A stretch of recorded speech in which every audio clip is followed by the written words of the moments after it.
Hi hello வணக்கம். இன்றைக்கி morning வந்துட்டு பார்த்திங்கன்னா டீக்கு வந்துட்டு சைடில் பால் வச்சாச்சு. இந்த பக்கம் பாஸ்தா தென் ரைஸ் இதெல்லாம் வச்சாச்சு. ரைஸ் வந்து அவருக்கு லெமன் ரைஸ் பண்ணி கொடுத்துட்டேன்.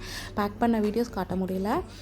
இது பார்த்திங்கன்னா அபிக்கு பாஸ்தா எப்போவுமே ஒயிட் சாஸ் பண்ணுவேன். அதனால் இந்த டைம் வெங்காயம், தக்காளி, முந்திரி இதெல்லாம் போட்டு வணக்கி அரைச்சி பாஸ்தா பண்ணியிருந்தேன். ரொம்பவே நல்லா இருந்துச்சு. டெய்லி மார்னிங் அபி இந்த மாதிரி கொஞ்சம் நேரம் சோஃபாவில் வந்து தூங்கி எழுந்திரிச்சிட்டு தான் போய் குளிக்க போவார். அபி காலையில் பிரேக்ஃபாஸ்ட் சாப்பிட்ல அப்படின்னா இந்த மாதிரி ஃப்ரூட்ஸ் எடுத்துக்குவான். ஃப்ரூட்ஸ் ஏதாவது ஒன்று கையில் கொடுத்தோம்னா சாப்பிட்டுட்டே பஸ் ஸ்டாப் போகிற வரைக்கும் சாப்பிட்டுட்டே போவான். இந்த ரீசன்ட் டைம்ஸ் வந்து அபிக்கு வந்துட்டு ஒரு கலரிங்கில் ரொம்ப இன்ட்ரெஸ்டடாக இருக்கான். அதனால் அவனுக்கு ஒரு கலரிங் புக்கு வாங்கி கொடுத்தோம். அந்த புக்கு வந்துட்டு 1 வீக் தான் ஆச்சு. ஆல்மோஸ்ட் ஃபுல்லாக கம்ப்ளீட் பண்ணிட்டான். கலரிங் பண்ணி ஃபுல்லாக கம்ப்ளீட் பண்ணிட்டான். ஓகே, பரவாயில்ல, அவன் கொஞ்சம் என்கேஜாக தான் இருக்கான் அப்படின்றது வந்து ஒரு ஹாப்பி.